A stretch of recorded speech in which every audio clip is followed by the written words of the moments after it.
बर्तमान सबु डिस्ट्रिक्ट रे ओडिशा आदर्श विद्यालय पई नियुक्ति बाहर कॉन्ट्रैक्चुअल टीचर जो कौन एग्जाम भी नहीं इंटरव्यू बेसिस रे सिलेक्शन अच्छी खास करी जो माने ग्रेजुएशन पोस्ट ग्रेजुएशन करके बर्तमान जॉब पई प्रिपरेशन करछंती से माने एटी ट्राई करि पारे। पूर्व भी बहुत सारा डिस्ट्रिक्ट रे मु वीडियो करि सारछि। आज रो वीडियो रे हमें देखिबा पुरी भोज कलाहांडी इत्यादि डिस्ट्रिक्ट रे मध्य बाहरी सारलानी। आ आपण निज डिस्ट्रिक्ट रे मध्य चेक करि परिबे। गूगल क्रोम को जेबे सर्च करिवे निजर डिस्ट्रिक्ट नेम .ओडिशा जेमति कि मु धर सब .gov.in सर्च कला परे आपण सामने जो वेबसाइट आसीबो सेटा को जिबे एंड ता भितरे नोटिफिकेशन किंबा रिक्वायरमेंट सेक्शन को जाइकी आपन को चेक करिया पड़ियो। ओएवी रो नोटिस बाहरी सारलानी किंबा बाहरुछि ते नोटिस भितरे आपन को पूरा डिटेल्स पीडीएफ मिलिबो। ता भितरे ए टू जेड अछि आपन को केमति कोन अप्लाई करा जिवो ऑफलाइन प्रोसेस गोटे फॉर्म मिलिबो। से फॉर्म टा को प्रिंट आउट काढिबे फिल अप करिवे।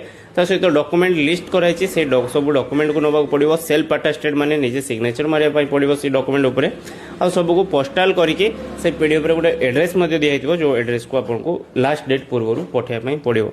देन इंटरव्यू डेट रे आपन को जेबाक पड़िबो। इंटरव्यू बेसिस रे सिलेक्शन अछि आ एटा कॉन्ट्रैक्चुअल जॉब जेहेतु आपन कहि दोछि जो माने प्रिपरेशन करूछो जॉब पई आ आपन को अर्जेंटली गोटे जॉब भी दरकार अछि से माने ट्राई करो। जदी हे गला पार्ट टाइम रे आपन एटी काम भी करि परिबो ता सहित निजे प्रिपरेशन भी करि परिबो। वीडियो को अधिक शेयर कर दिबो। निजर डिस्ट्रिक्ट कमेंट कर दियंतु मु आपन को डिस्ट्रिक्ट रे बाहर छि कि नै जणे देबे। जय जगन्नाथ।